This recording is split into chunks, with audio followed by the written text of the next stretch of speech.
दोस्तों रावण जब सीता माता का हरण करके जाता है तब वह अपने एक पुष्पक नामक विमान से आता है और सीता माता का हरण करके चला जाता है। दोस्तों क्या आप सोच सकते हो जंगल में इतना साइलेंट कैसे विमान निकला होगा। और जब उस समय पेट्रोल और डीजल का आविष्कार नहीं हुआ तो वह किससे चलता होगा, उसके ईंधन का काम कौन करता होगा। दूसरी बात दोस्तों, जब भगवान श्री राम लंका विजय के लिए पुल बनाने के लिए जाते हैं तो वह समुद्र को सबसे पहले विनती करते हैं कि वह अपना मार्ग दे। जब समुद्र के मार्ग नहीं देने पर भगवान श्री राम अपना धनुष पे तीर चढ़ाते हैं और उसे चैलेंज करते हैं कि अगर नहीं दिया तो मैं एक ही तीर में सारा समुद्र सुखा दूंगा। दोस्तों क्या आप जानते हैं उस तीर में कितना ताकत होगा। आजकल के बम और एटम बम से भी ज़बरदस्त ताकत होगा कि वो एक ही तीर में समुद्र को सूखा सकता है। दोस्तों हमारे धर्म और शास्त्रों में काफ़ी सारी चीज़ें, काफ़ी सारे ज्ञान की बातें लिखी थी, इसीलिए अंग्रेज़ों ने सबसे पहले हमारे शास्त्रों को ध्वस्त कर दिया और हमें ना जाने कौन सी बातें सिखा दी। तो दोस्तों आज हम जिक्र करते हैं भगवान श्री राम के व्यंग्य की, जिससे आप जान सकते हैं कि ये सब आविष्कार जो मिसाइल वगैरह का था वो उसी युग में हो चुका था। एक बार की बात है, भगवान इंद्र पूजा में व्यस्त थे, तभी उनका पुत्र जयंत आता है और द्वारपाल उसे रोक देते हैं और कहते हैं महाराज पूजा कर रहे हैं, आपको अंदर जाने की अनुमति नहीं है। तभी इंद्र का पुत्र संकोच में पड़ जाता है कि मेरे पिताजी जो देवों के देव है, स्वर्ग के राजा है, वो किसकी पूजा करते हैं। थोड़ी देर बाद भगवान इंद्र बाहर आते हैं और अपने पुत्र से मिलते हैं। उस पर इंद्र का पुत्र अपने पिताजी से पूछता है कि पिताजी आप किसकी पूजा करते हैं। भगवान इंद्र कहते हैं मैं राम की पूजा करता हूँ। अब उनका पुत्र संकोच में पड़ जाता है, इस स्वर्ग लोक में तो राम कोई है ही नहीं, फिर ये राम कौन है।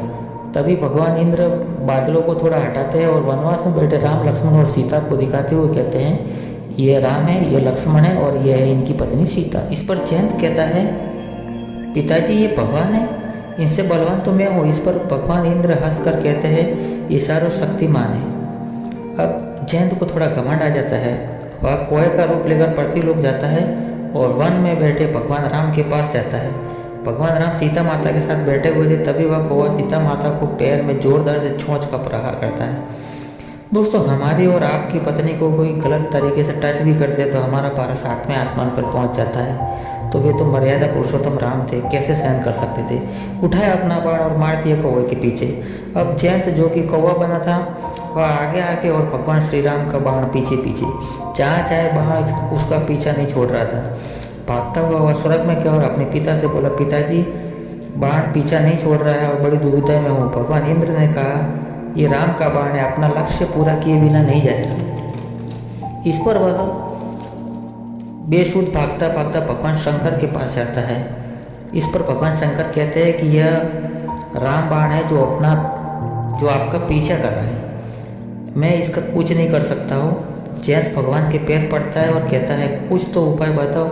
इस पर भगवान शिव कहते हैं तुम स्वयं राम के पास जाओ और इसका निवारण उनके पास ही है।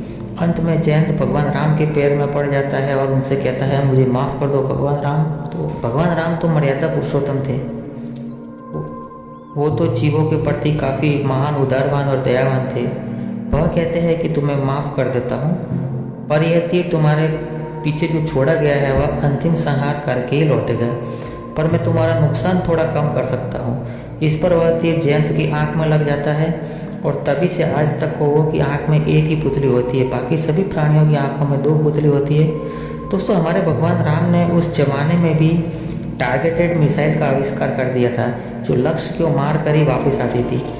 दोस्तों आपको मेरी कहानी कैसे लगी कमेंट करके ज़रूर बताना, और आप भी राम के अनन्य भक्त हो तो वीडियो को लाइक और चैनल को सब्सक्राइब जरूर करना, ताकि हम और आप भगवान श्री राम के गुणगान शेयर करते रहे। जय श्री राम, हर हर महादेव।